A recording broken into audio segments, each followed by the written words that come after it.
Muy bien. Bueno, hermanos, Dios les guarde una vez más. Vamos a seguir, ¿verdad? Aprendiendo la palabra del Señor. Tenemos el tema 4 del día de hoy. Es un tema bastante interesante, bastante desafiante también. El tema número 4. Así que, ¿qué les parece si empezamos con una palabra de oración, verdad? Necesitamos que el Señor ponga nuestro espíritu, el Señor ponga nuestra mente realmente en este tema que vamos a compartir en esta mañana. Padre bueno, te damos gracias, Señor, en esta mañana al exponer nuevamente tu palabra, Padre. Te ruego, Señor, y te pido que puedas abrir nuestros corazones, Señor. Así como dice tu palabra, que cuando el apóstol Pablo estaba predicando, tú abriste el corazón de Lidia y Lidia pudo recibir la palabra que estaba predicando el apóstol y esta mujer alcanzó salvación. Señor, cada domingo cuando la iglesia se reúne precisamente para dar salvación y aquellos que ya hemos sido salvados para edificarnos más, para asentarnos más, para profundizarnos más en esta fe, en esta palabra que nos ha permitido renacer, como dice el apóstol Pedro. Señor, pues me pongo en tus manos, Padre, que podamos hablar en esta mañana tu palabra con denuedo, con valentía y también con fidelidad. Te lo pido, Padre, en el nombre poderoso de Jesús. Amén y amén. Hemos venido en medio de esta serie, amados hermanos, aprendiendo de cómo vive un cristiano. Y por eso es que la serie se titula Viviendo como Cristianos. Y hemos aprendido en el tema número 1.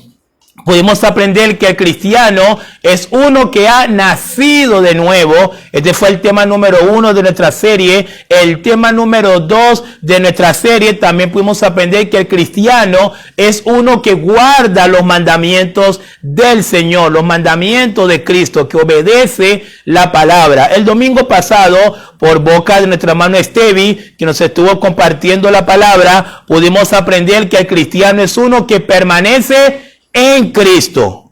Permanecer en Él, nos enseñó el apóstol Juan, por extensión nuestro hermano Estevi, permanecer en Él. Es decir, aprendimos el domingo pasado que el cristiano es uno que permanece en Cristo. Para hoy, este domingo, tema número 4, el tema se titula El cristiano no practica el pecado. ¿Pueden repetirlo conmigo? A la cuenta de 3, 1, 2 y 3. El cristiano no practica el pecado. Lo repitieron mal, porque quiero que usted haga un énfasis en el no. Ok, se ve cuando uno está corrigiendo a un niño, usted dice no, y usted es como que cambia la tonalidad en el no, porque es algo inconcebible. Queremos hacer un énfasis de que no se debe, no puede y no hay que hacerlo. Así que vamos a repetirlo nuevamente a la cuenta de 3. 1, 2 y 3. El cristiano no practica el pecado. Ese es el tema para esta mañana. El cristiano no practica el pecado. Y para eso tenemos un texto cabecera que nos lo dice, nos los enseña el apóstol Juan. Primera de Juan, capítulo 3, el versículo 9. Ahí lo pueden observar, y los que quieran abrir sus Biblias, mucho mejor que pueda abrir la Biblia y verlo desde las Escrituras. Y así nos vamos familiarizando con la palabra de Dios. Primera de Juan, capítulo 3, versículo 9 dice: todo aquel que es nacido de Dios no practica el pecado. ¿Por qué, Juan? Porque la simiente de Dios permanece en él y no puede pecar porque es nacido de Dios. Hermano, miren qué calidad de texto. Miren qué nivel de texto nos acaba de dar acá el apóstol Juan. Miren, nada más ese texto, y la verdad que cuando uno lee algunos textos en la Biblia, como ya le he dicho en reiterados domingos anteriores, la verdad, hermanos, el problema no está en la Biblia. ¿Cuántos creen que el problema de verdad no está en la Biblia? No, el problema está ¿en dónde? En nosotros, hermanos. Porque no puede haber, de hecho, los textos de Juan son unos textos tan claros, pero a la vez también tan profundos, que es difícil no entenderlos. No hay manera que no se puedan entender. Pues son profundos, pero a la vez son tan sencillos. Juan los expresa de una manera tan sencilla, que tan coloquial, tan entendible, que no hay manera de uno refutar un texto como ese. Primera de Juan, capítulo 3, versículo 9, primera de Juan 3, 9, Juan no dice algunos que han nacido. Fíjense que no dice eso. Juan dice, la primera palabra es todo. Todo aquel que ha nacido de Dios. ¿Qué fue el tema número 1 que aprendimos? ¿El cristiano es una qué? Ay, se les olvidó. ¿El cristiano es una nueva? Entonces, miren cómo se mantiene el hilo doctrinal. Como el cristiano es una nueva criatura, bueno, esa nueva criatura que es un verdadero cristiano, lo refleja, lo evidencia en el sentido de que no puede practicar el pecado, hermanos.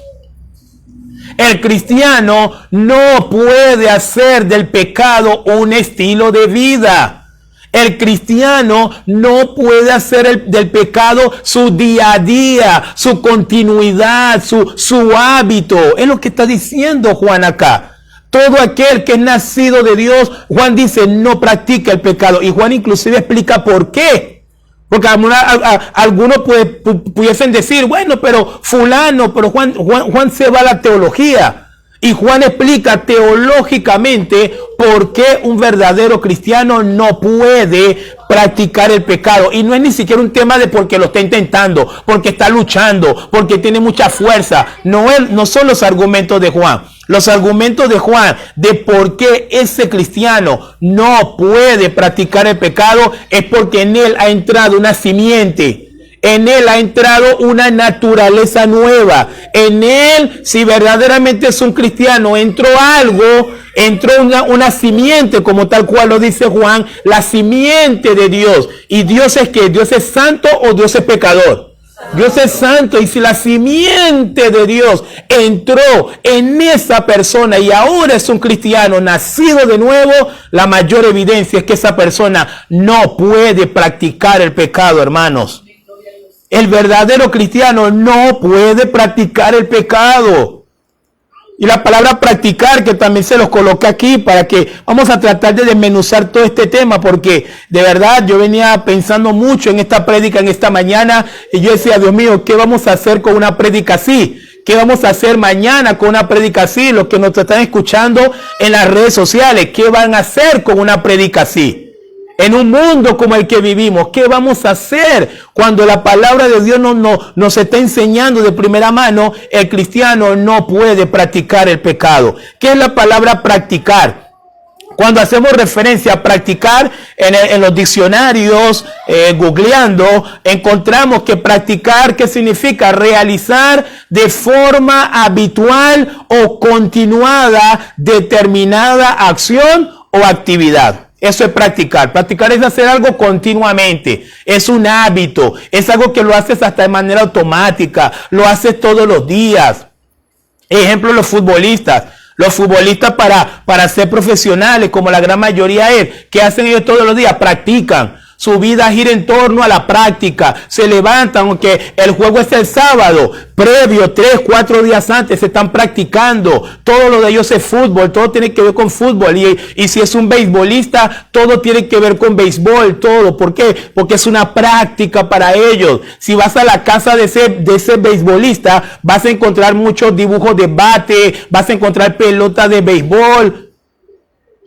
¿Por qué? Porque ya hay una vida, ya hay una práctica que absorbió a esa persona en ese determinado deporte.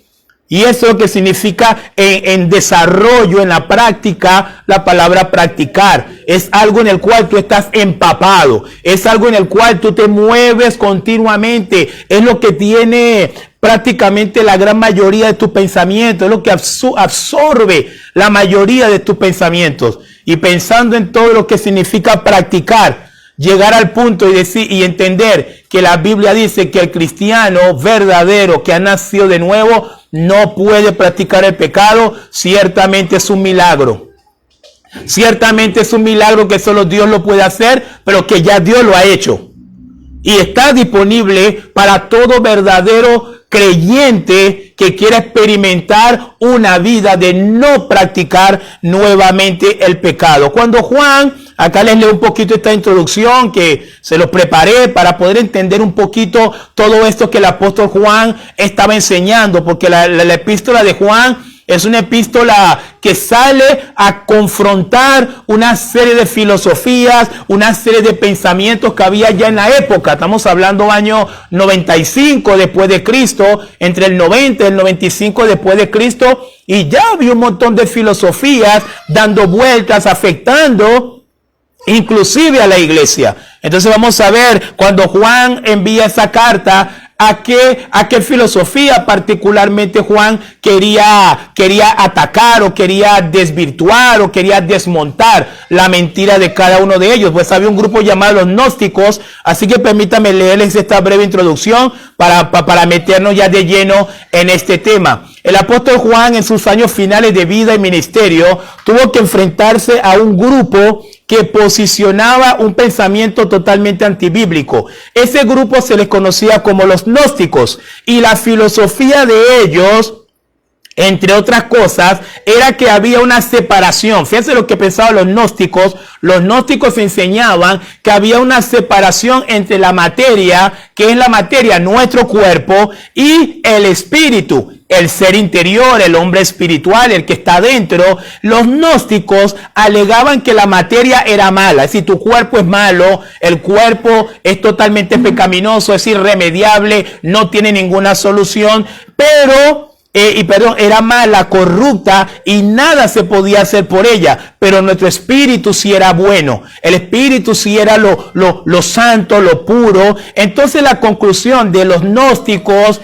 entre las enseñanzas que ellos pregonaban, la conclusión de los gnósticos era: no importa lo que hagas con tu cuerpo, no importa lo que hagas con tu cuerpo, ni el pecado que cometas con ella, porque finalmente el espíritu es lo que tiene que mantener limpio, el espíritu es lo que no se tiene que ensuciar, pero el cuerpo, haz con el cuerpo lo que tú quieras, porque finalmente para los gnósticos la materia y el espíritu estaban separadas. Ante esa filosofía, ante esa enseñanza, porque a partir de abrazar esta enseñanza, ¿sabe lo que empezó a pasar? Que mucha gente, muchas personas, muchos hermanos, entre comillas, que se decían cristianos, ¿sabe lo que empezaron a hacer? Empezaron a practicar el pecado, empezaron a pecar, a pecar, a pecar, a pecar y a pecar. Entonces decían: no, pero es que no importa, porque al final el cuerpo, usted sabe la expresión actual, ¿no? Que hasta nuestros días se escucha esto a veces, ¿no?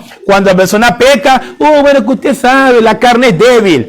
Y está bien, es un texto que está en la Biblia, pero también ese mismo texto dice: pero el espíritu está bien dispuesto.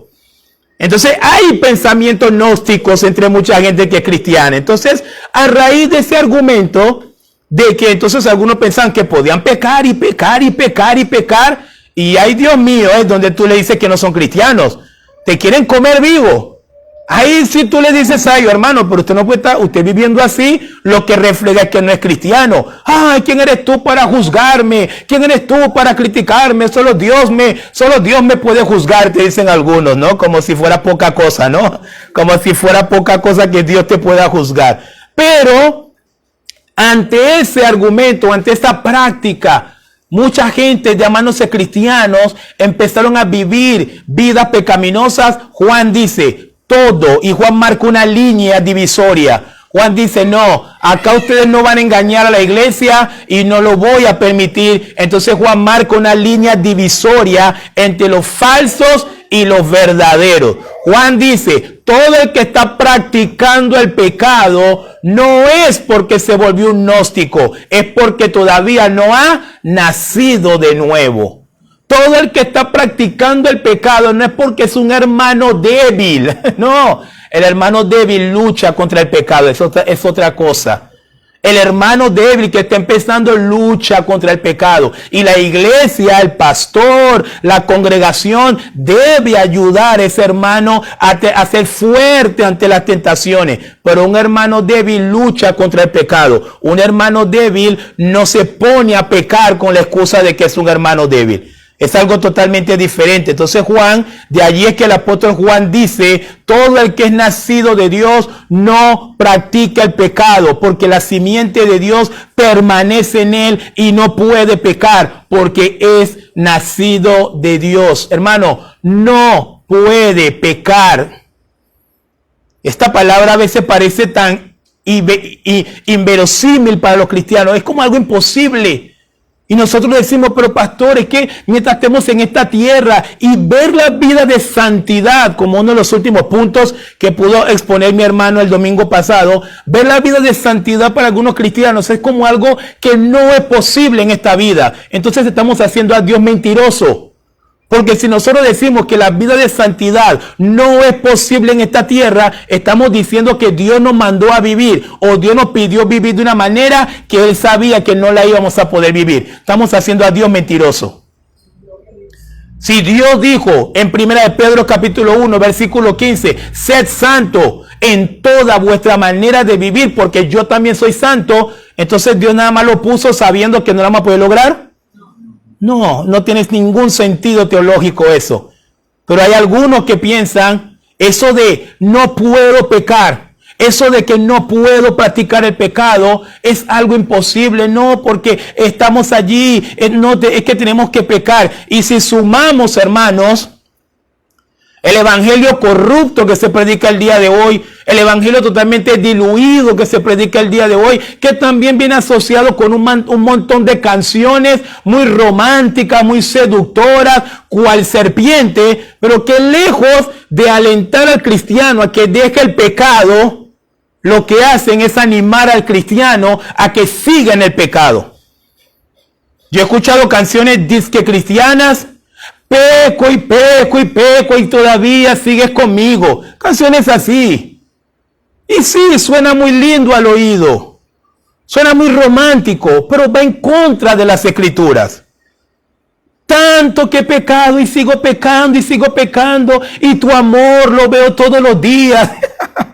Entonces el creyente que está escuchando esas cosas dice, bueno, puedo seguir pecando porque aunque estoy pecando y pecando, Él sigue conmigo.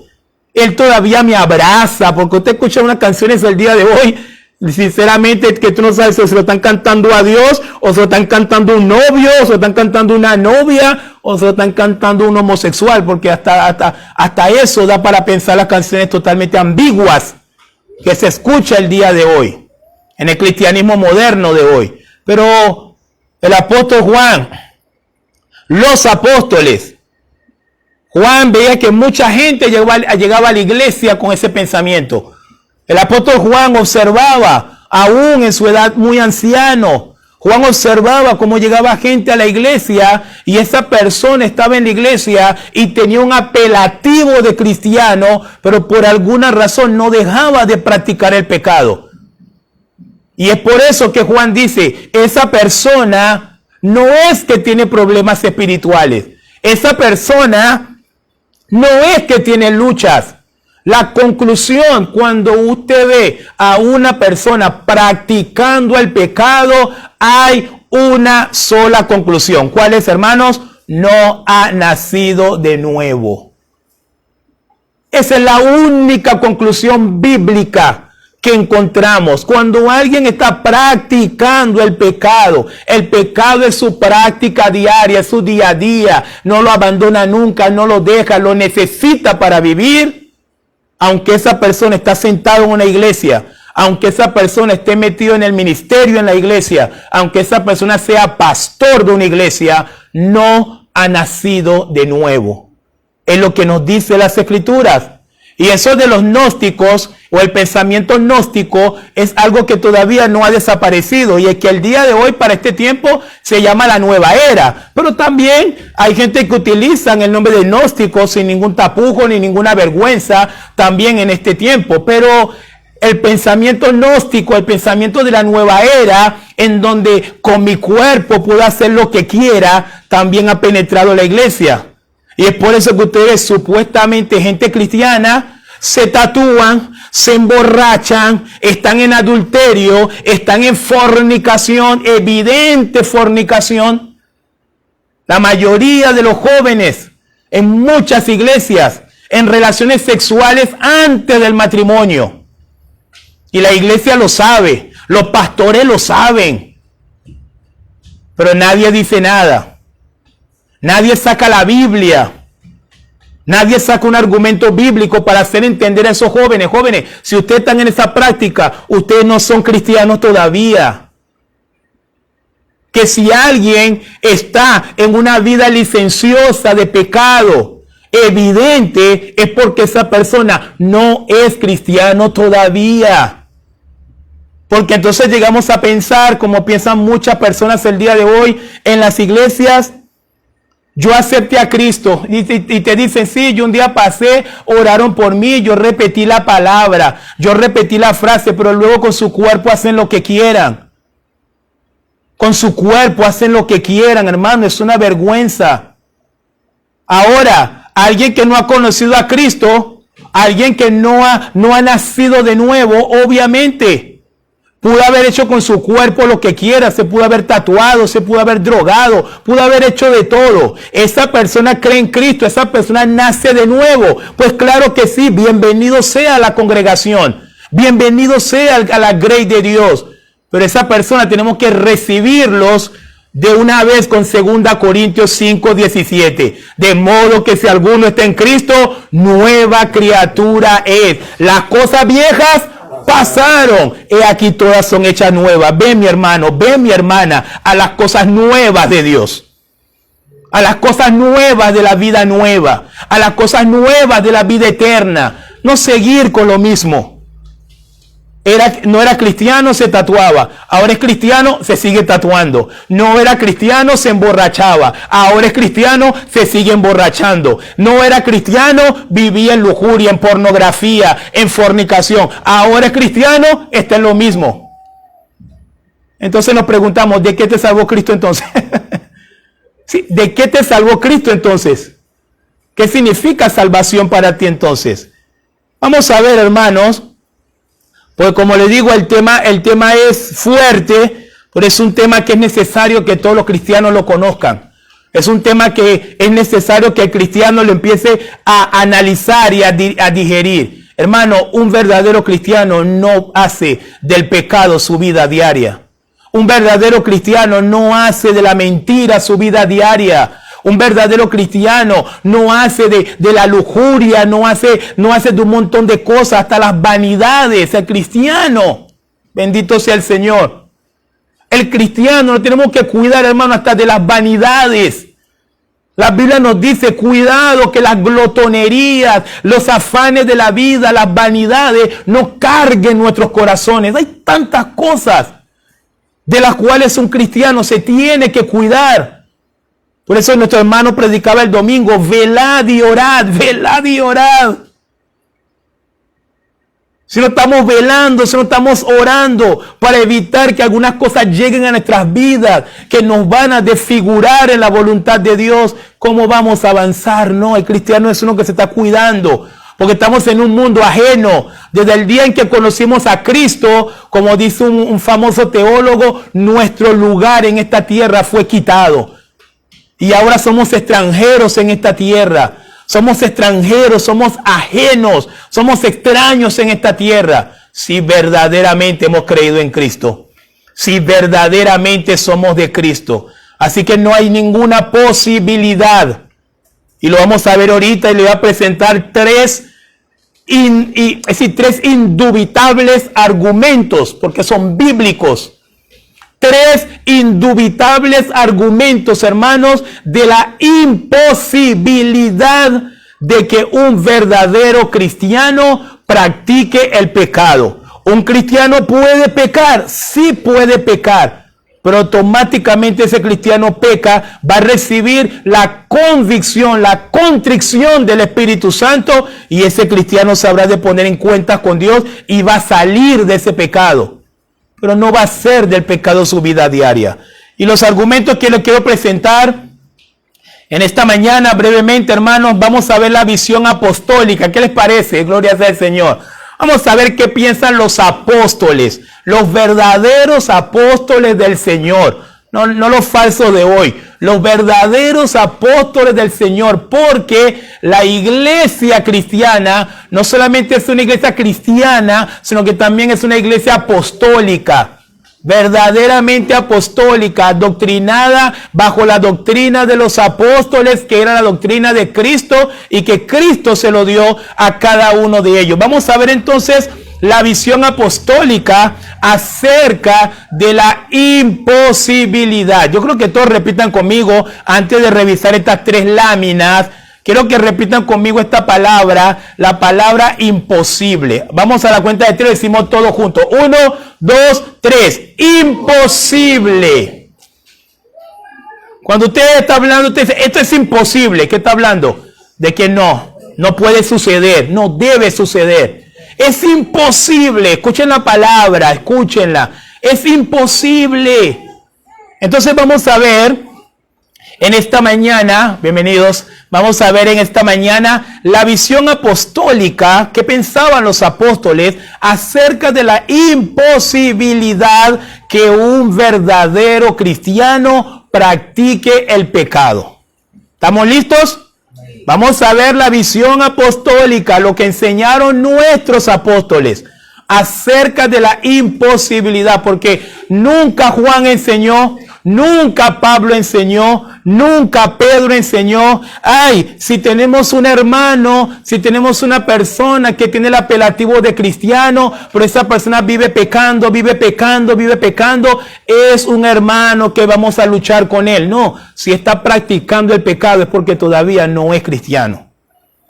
Si está practicando el pecado, si está viviendo en el pecado, es porque todavía no ha nacido de nuevo. Y lo vamos a ver en estos textos. Primero voy a hablar del apóstol Pablo en la visión apostólica acerca de la imposibilidad que un verdadero cristiano practique el pecado. Romanos capítulo 6, ahí lo tienen allí, se puede ver. Romanos capítulo 6, versículo 1 al 2. Lean conmigo, por favor.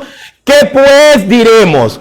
¿Perseveraremos en el pecado para que la gracia abunde? En ninguna manera, porque los que hemos muerto al pecado, ¿cómo viviremos aún en él? Miren esta pregunta. Miren lo que está enseñando el apóstol Pablo. Miren lo que está enseñando nuestro apóstol acerca de la imposibilidad de que una persona cristiana, de que un nuevo nacido en Cristo vuelva a las prácticas del pecado. Pablo dice, ¿será que como ahora soy cristiano, ya tengo una licencia para hacer lo que quiera? Porque algunos dicen, no, que ahora en Cristo tengo libertad. Exacto, hermano, pero ¿qué entiendes tú por libertad? Tienes que tener cuidado y estudiar la Biblia para saber lo que es libertad, porque algunos malentendiendo libertad se van ¿a qué? Al libertinaje. Hay libertad en Cristo, pero en Cristo no hay libertinaje, es otra cosa. Entonces Pablo dice, ¿qué pues diremos? ¿Perseveraremos en el pecado para que la gracia abunde? Pablo dice, en ninguna manera. No hay manera. ¿Pero por qué, Pablo? Porque Pablo dice, porque los que hemos muerto al pecado, si yo morí al pecado, el día que conocí a Cristo, crucifiqué mi carne, crucifiqué el viejo David. En la cruz del Calvario murió ese viejo David. ¿Cómo voy a volver yo nuevamente a las prácticas que yo hacía antes de conocer al Señor? Los que hemos muerto al pecado, dice Pablo, ¿cómo viviremos aún en él? Imagínense ustedes que usted agarra, se va para el cementerio. Se va al cementerio y usted toma una pala y empieza ahí a sacar tierra y a sacar tierra. Y de pronto usted agarra, abre esa urna, saca ahí algún cadáver que está allí, algún hueso, esos que quedan allí, y se pone a hablar con el hueso. ¿Tiene sentido eso? No tiene sentido. Y van a decir, no, que tú no puedes volver a tener relación con él. Así sea un familiar, así sea un hijo, así sea un mejor amigo, así sea un papá, una mamá. Tú no puedes. Te van a decir no. Te van a amarrar de las manos. No van a dejar que tú hagas esa locura. No, pero es que es mi mamá, pero es que es mi papá. Te van a decir, ya no puedes tener relación con él. Y la única razón por la cual ya no puedes tener relación con él, ¿por qué? Porque está muerto. ¿Se comprende? Está muerto. Ahora, en este caso sería al revés. Cuando yo conocí a Cristo, el que murió fui yo. El pecado sigue vivito. ¿Lo vemos allá afuera o no? El pecado sigue vivito y coleando, como decimos en Venezuela. Está allá afuera. Está en todas partes. Está en la televisión. Está en el celular. Está en todos lados el pecado. El pecado sigue vivo. Pero el que murió para el pecado es David Urelia. Y el que tiene que morir al pecado es usted. No espere que el pecado va a morir a usted. Jamás va a pasar eso. Que es lo que le pasa a algunas personas en el tema de la fe. No, pero es que, ¿qué culpa tengo yo? Si vinieron, ¿qué culpa tengo yo? Si abrí la computadora y lo vi, ¿qué culpa tengo yo? No, el que tiene que morir al pecado eres tú. Porque el pecado no va a morir a ti. Dile al que está a tu lado, el que tiene que morir al pecado eres tú. Romanos capítulo 6, versículos 6 al 7, sigue enseñándonos el apóstol Pablo visión apostólica acerca de la imposibilidad que un verdadero cristiano practique el pecado. Romanos 6, versículos 6 al 7. Hermanos, lean y entiendan esto que vamos a leer en este momento. Sabiendo esto, que nuestro viejo hombre fue crucificado juntamente con él, para que el cuerpo del pecado sea destruido, a fin de que no sirvamos más al pecado, porque el que ha muerto ha sido justificado del pecado. ¿Se entendió? ¿Se comprende? Sabiendo esto, nuestro viejo hombre fue ¿qué? Juntamente con Cristo, para que el cuerpo de pecado haya sido ¿cómo? Destruido. Miren que lo estoy hablando. Destruido. Antes de yo conocer a Cristo, yo tenía montañas y montañas y montañas de un montón de música que no tenía nada que ver con mi alma. Escuchaba de todo, desde rock pesado, de esto, en Nirvana, Aerosmith, todo esto es lo que llenaba mi vida. Pero el día que conocí a Cristo, ya no necesito esa música. El día que conocí a Cristo, ya no necesito ese rock violento penetrando mi vida, no lo necesito. El día que conocí a Cristo, ya no necesito la música llorona, me dejó, me abandonó, me dejó tirado. Si yo estoy felizmente casado, ¿para qué quiero yo a Ana Gabriel? ¿Para qué quiero yo escuchar a Ana Gabriel si estoy felizmente casado, estoy bien? ¿Decide? Y te ve la gente escuchando esa, ay, me dejó, me abandonó, me tiró. Y anda la gente por ahí toda con ganas de suicidarse. ¿Por qué? Porque se están alimentando de basura, están alimentando de cosas que no sirven para sus vidas. Pero el día que mi cuerpo de pecado fue destruido, ese día yo entendí, necesito otra cosa. Necesito algo que edifica mi vida. Por eso que me encanta cuán grande es Él. Me encanta oír bendita historia de Jesús, quien de su gloria al Calvario decidió venir por mí. El apóstol Pablo nos acaba de enseñar, y me queda un texto más de Pablo, uno más de Pablo, Romanos 6, del 11 al 13. Seguimos leyendo. Escuchen, visión apostólica del apóstol Pablo acerca de la imposibilidad de que un nuevo nacido practique el pecado. Bien, vamos a leer Romanos 6, del 11 al 13. Así también vosotros, consideraos muertos al pecado, pero vivos para Dios en Cristo Jesús, Señor nuestro. No reine pues el pecado en vuestro cuerpo mortal, de modo que lo obedezcáis en sus concupiscencias, ni tampoco presentéis vuestros miembros al pecado como instrumentos de iniquidad, sino presentaos vosotros mismos a Dios como vivos de entre los muertos, y vuestros miembros a Dios como instrumentos de justicia. Mi espíritu es para Dios, amén, pero también mi cuerpo es para Dios. Mi cuerpo es el templo del Espíritu Santo y por eso lo debo cuidar.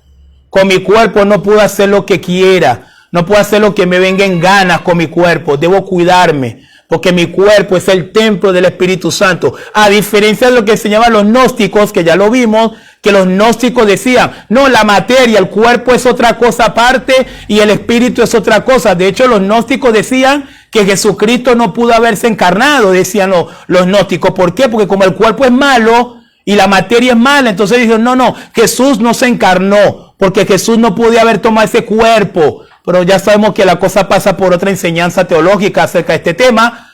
Pero hermanos, tanto tu espíritu como tu cuerpo, como tu mente, deben estar sometidas a la voluntad de Dios, hermano. Tengo pesadillas, tengo no sé qué, me pasa esto, me pasa aquello. ¿Qué estás oyendo? ¿Dónde estás frecuentando? ¿Qué estás tocando y qué estás dejando de tocar? Son las cosas que el creyente tiene que analizar, o el que quiere caminar con el Señor. El apóstol Pablo dice, consideraos muertos al pecado. Y Pablo dice, hermanos, no dejen que reine el pecado en su cuerpo mortal. No lo obedezcan en sus malos deseos. Y Pablo dice, tampoco presenten sus miembros al pecado como instrumento. No podemos seguir presentando nuestro cuerpo al pecado y que el pecado utilice nuestro cuerpo para hacer lo que quiera y nuestra vida para hacer lo que quiera. La primera visión apostólica del apóstol Pablo, los 3 textos que hemos leído, Pablo nos enseña, es imposible que un verdadero cristiano practique el pecado. ¿Estamos bien? Amén. ¿Creemos lo que dice el apóstol? Amén. Amén. Vamos a ver entonces qué nos dice Pedro también. Porque también Pedro habla sobre este tema, la imposibilidad. Sigo con la palabra imposible.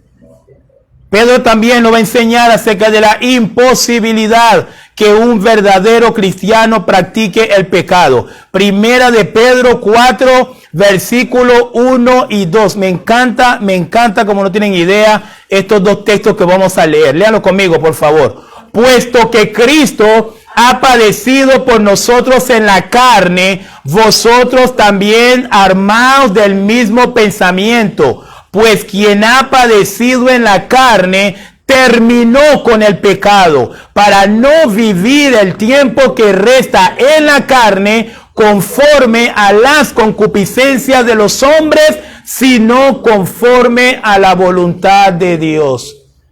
Palabras del apóstol Pedro. Porque Cristo en la cruz del Calvario, ¿qué hizo Cristo en la cruz del Calvario? Bendito sea el Señor. Cristo en la cruz del Calvario terminó con el tema del pecado. Terminó. It's over, game over, finish, no sé cómo. El término que quieran utilizar, se acabó.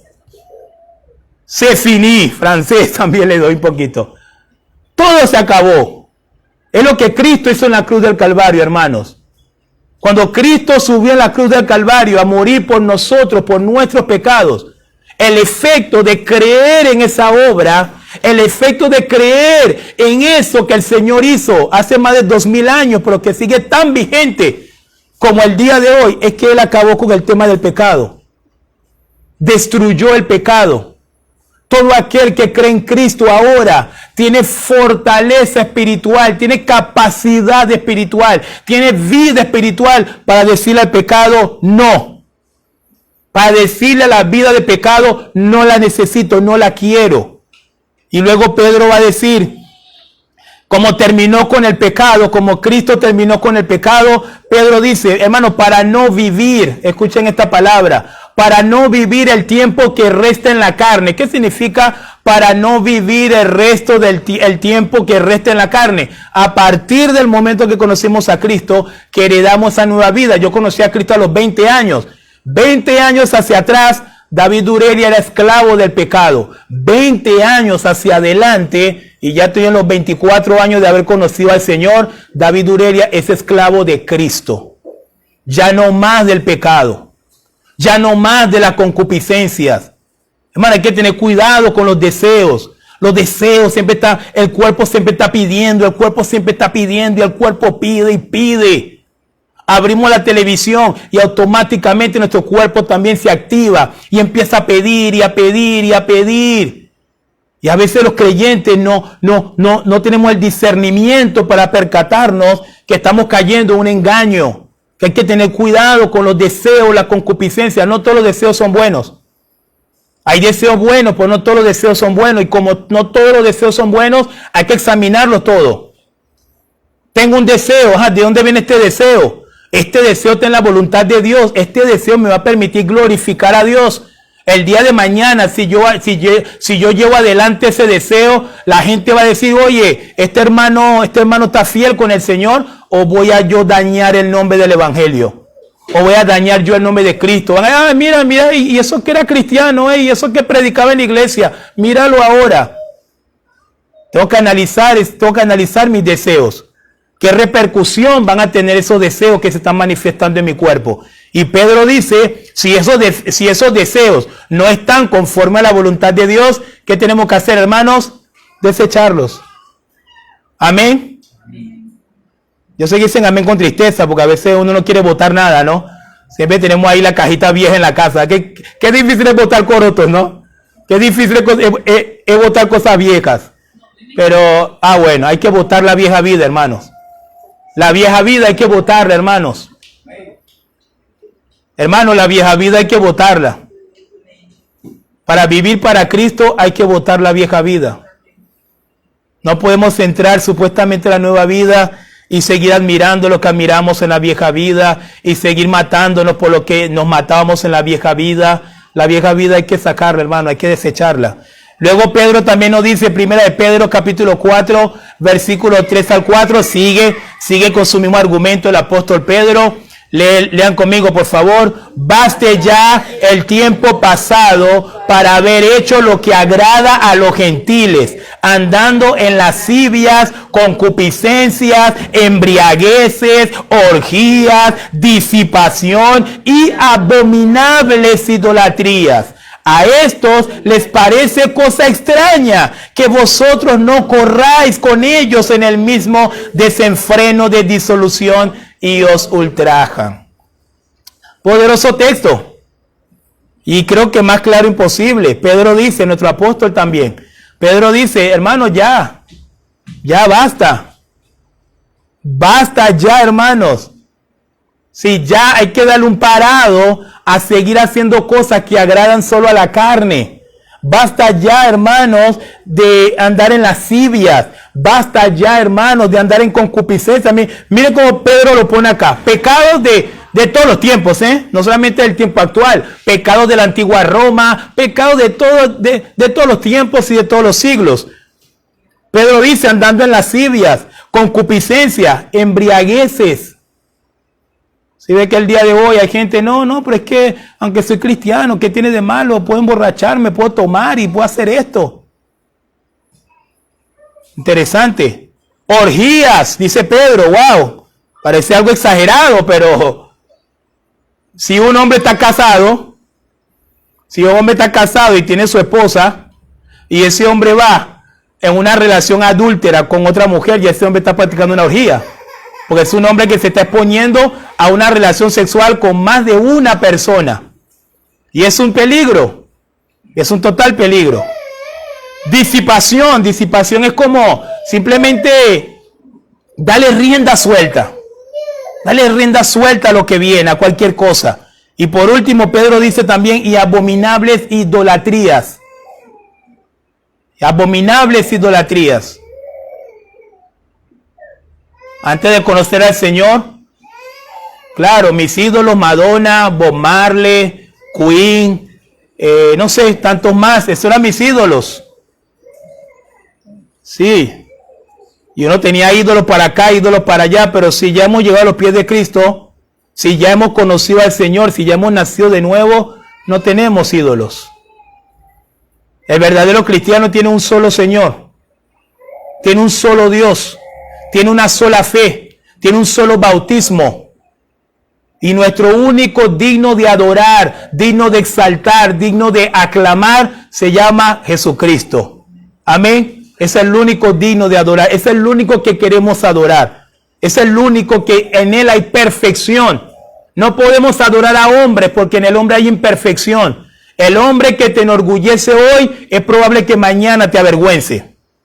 Sea hijo, sea papá, sea mamá, sea esposo, sea esposa, sea familiar, sea quien sea. El que te enorgullece hoy, mañana te puede avergonzar. Pero hay uno que jamás te va a fallar y se llama Jesucristo.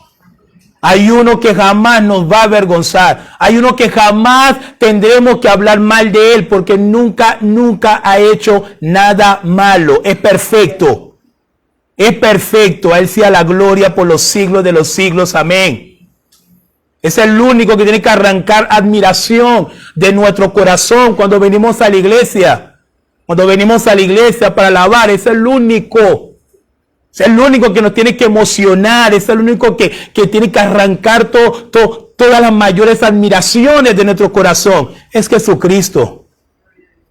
Es Jesucristo. Hermano, nunca adore a nadie que no haya muerto por sus pecados en una cruz del Calvario. Nunca adore a nadie. Por eso que a veces los cristianos, como acá está explicando Pedro dice, a esto les parece cosa extraña. Miren cómo Pedro está acá colocando el cuadro de cómo vivían los cristianos en aquella época. A la gente les parecía raro. Y le decían, pero ¿y tú? ¿Y qué pasó? ¿No vas a adorar a Apolos? No, yo no voy a adorar a Apolos. ¿Y tú no te vas a enganchar en la última moda? ¿Y tú no? ¿Y tú no vas para tal concierto? Mira que viene el grupo. No. Y Pedro dice, a ellos les parece cosa extraña. Miren qué diferencia, hermano. Miren qué desafío nos está dando el Señor en esta mañana. La gente ve algo diferente en ti. Cuando estás en el trabajo, cuando estás en la calle, cuando estás trabajando en tu lugar de trabajo, sin necesidad de llegar y abrir la boca, soy cristiano, soy pastor, no sé qué, sin necesidad de decir nada de eso. Viviendo. Que viviendo la gente diga, oye, pero me parece que tú eres distinto. Me parece que tú eres diferente. Tu comportamiento, tu actitud es distinto, es diferente. Estas cosas pasan en nuestras vidas, hermanos. Estas cosas pasan en nuestro día a día. Porque Pedro dice, a ellos les parecía cosa extraña. Pero ¿qué era lo extraño que les parecía? Que vosotros no corráis. Ahí está la diferencia, que vosotros no corráis con ellos en el mismo desenfreno de disolución y os ultrajan. ¿Qué le parecía raro a los que no eran cristianos? Ver la manera que vivía un cristiano. Hoy no. Le pareciera que todo es lo mismo. Pero en la época de Pedro, en el tiempo de Pedro, ser un cristiano era algo exclusivo. Era algo diferente. Yo recuerdo en Venezuela, estaba trabajando en una empresa, una sucursal de la Toyota, y todos los mediodías, mejor dicho, todos los viernes al mediodía, había la costumbre en la empresa de que había que hacer la vaca. La vaca es como juntar dinero todo el mundo para ir a comprar la cerveza y para tomar y emborracharse y todo. Yo aprovechaba, cuando los días normales, yo descansaba de 12 a 2 de la tarde, de 12 a 1:30, y en ese lapso de tiempo, después de yo comer, yo me sentaba siempre a un ladito a leer mi Biblia y a hablar con unos que otros allí que también estaban interesados en conocer algo de la palabra. Y yo me acuerdo que en una oportunidad llegó un muchacho nuevo, no me conocía, y este muchacho llegó con el tema de hacer la vaquita para ir a comprar la cerveza. Y yo dije, David, ¿cuánto vas a poner? Que no sé qué. Llega otro compañero corriendo y le da en la cabeza y le dice, más nunca se te ocurra a ti decirle eso a David. David es diferente a nosotros. Así, yo estaba sentado ahí nada más y glorifiqué al Señor. Golpeó al muchacho que no me conocía todavía. Le digo, nunca se te ocurra decirle eso a David. David es diferente a nosotros. La gloria sea para el Señor. Pero es cuando uno realmente entiende lo que es tener una nueva vida. En el momento algunos me decían, no, David, pero ve con nosotros, porque había como un lugar, como un bar ahí donde iban todos. Yo decía, no, estoy aquí, déjame tranquilo. Uno me decía, no, David, pero está bien, no vas a tomar cerveza, no importa, te compramos leche, me decían burlándose. Yo le decía, no, es que no es el tema de solo tomar, es que mi lugar no está allí. Mi lugar no está allí, déjeme tranquilo. Ya comí, me pongo a leer la Biblia y luego hago cualquier cosa. El tema es el lugar. A veces no es solamente de que yo no voy a tomar con ellos, yo no voy a hacer esto con ellos. El tema es que nuestro lugar no está allí. El que es un verdadero cristiano sabe dónde está su lugar y dónde no está su lugar. Y eso es lo que dice Pedro. Por eso es que se extrañaban algunos, se extrañaban. Tenemos la segunda visión apostólica acerca de la imposibilidad que un verdadero cristiano practique el pecado. Pablo nos dijo, es imposible. Amén. Y Pedro nos dijo, es imposible. Para finalizar, vamos a ver entonces qué nos dice Juan. No hay ninguna duda que Juan sigue en la misma tónica. Vimos 3 visiones apostólicas acerca de la imposibilidad que un verdadero cristiano vuelva a hacer del pecado una práctica de vida, hermanos. Y Juan nos va a decir, primera de Juan capítulo 3, versículo 8 hasta el versículo 10a. Leamos con entendimiento. El que practica el pecado es del diablo. Ahí, vamos a dejarlo ahí. Vamos a digerirlo un poquito. Vamos a pensarlo ahí. El que practica el pecado es un hermano débil. El que practica el pecado es un hermano que hay que orar mucho por él. El que practica el pecado es un hermano que el pastor no lo está visitando y pobrecito. Es lo que dice la Biblia. El que practica el pecado es del diablo. Miren qué interesante. Tan sencillo. El que practica el pecado es del diablo. ¿Por qué es del diablo el que practica? Fíjense que no dice el que peca, ¿no? Porque el que peca es un pecador. Y Cristo vino a salvar ¿a quiénes? A los pecadores, claro. Y ya el sacrificio fue hecho. Pero entonces el que decide, el que rechaza a Cristo y sigue practicando el pecado y practicando el pecado, no lo llamemos cristiano. No le digamos cristiano. Todo el mundo hoy quiere que se le diga cristiano porque estamos como en el siglo III, en donde ser cristiano se hizo de moda y todo el mundo era cristiano. No le digamos cristiano porque no lo es bíblicamente. Estamos empezando con el argumento de Juan y Juan dice, el que practica el pecado, porque el diablo peca desde el principio. Ahí está. Hay un ser, acá nos dan un dato teológico importante que no lo quiero dejar pasar por debajo de la mesa. Juan nos da un aporte teológico. Hubo un ser, el primer ser en el cual fue manifestado el pecado, fue hallado el pecado. Ese fue Satanás, que en su momento se llamaba como Lucifer. Ezequiel capítulo 28, Isaías capítulo 14 lo van a ver. El primer ser en el cual se manifestó el pecado, que fue Lucifer, esa persona desde ese día no ha dejado de pecar hasta ahora que estoy hablando con ustedes. ¿Estamos entendiendo eso? Jesús más adelante eso va a decir, cuando Satanás miente, solamente refleja ¿qué cosa? Su naturaleza. Porque él es un mentiroso, él es un engañador, es un manipulador y todo eso son evidencias satánicas. A veces asociamos lo satánico con, lo oscuro, lo horrible. No necesariamente. Cuando hablamos de lo satánico, hablamos de la mentira, hablamos de la manipulación, hablamos de todo lo que es pecado. Cuando hablamos de pecado, estamos hablando de un mundo satánico. El que practica el pecado es del diablo, porque el diablo peca desde el principio. Pero Jesucristo, ¿cuántos dicen amén? Amén. El Señor, dice Juan, para esto apareció el Hijo de Dios, gloria a Dios. Para deshacer, ¿qué cosa? Para deshacer las obras del diablo. Cuando dice deshacer las obras del diablo, ¿qué obras es que el Señor destruyó del diablo? La capacidad de mantenernos en el pecado. Esa fue la obra que destruyó. Satanás sigue todavía por ahí.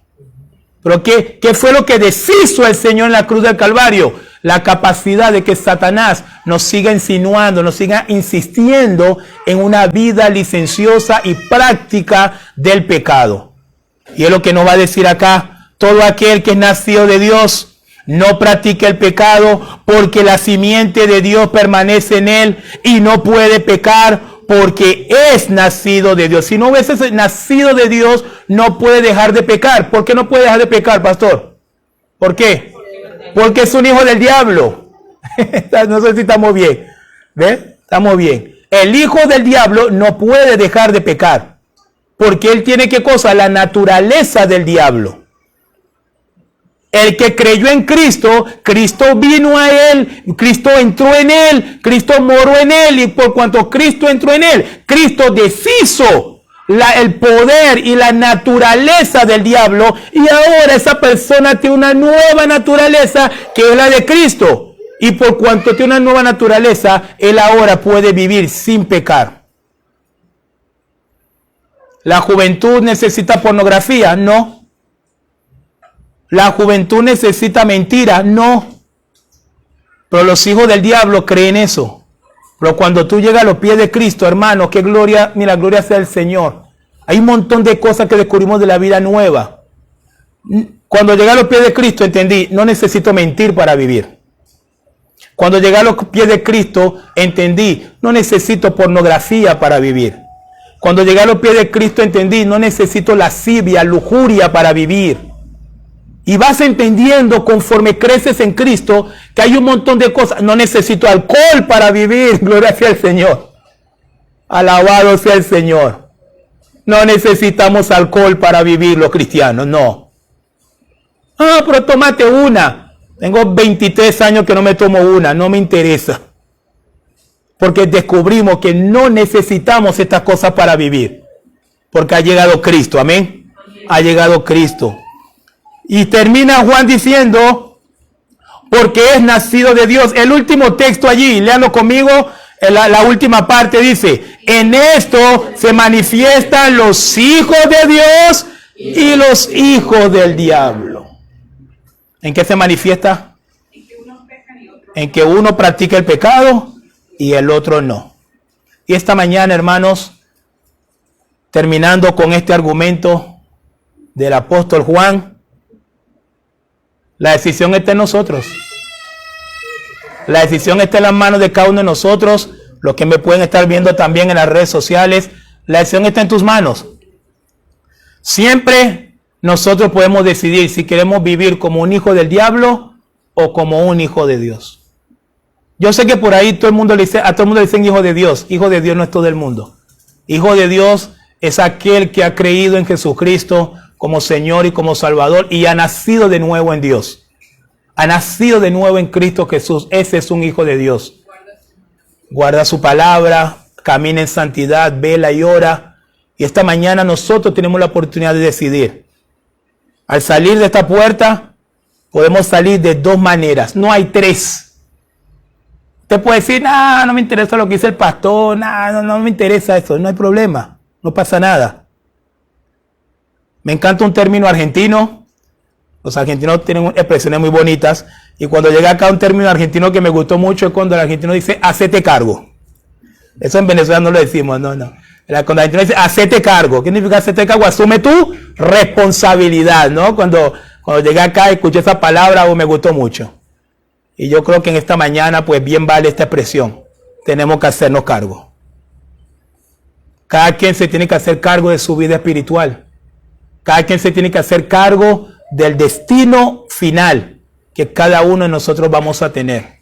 No, que yo voy a vivir 50 años. Mañana se murió. No, que yo estoy fuerte, estoy saludable. ¿Cuántos no estaban fuertes y no estaban saludables y ya han pasado otra vida? La decisión es hoy. ¿Cómo queremos vivir a partir de hoy? ¿Como hijos del diablo o como hijos de Dios? Porque no hay un tercer camino. No hay una tercera paternidad.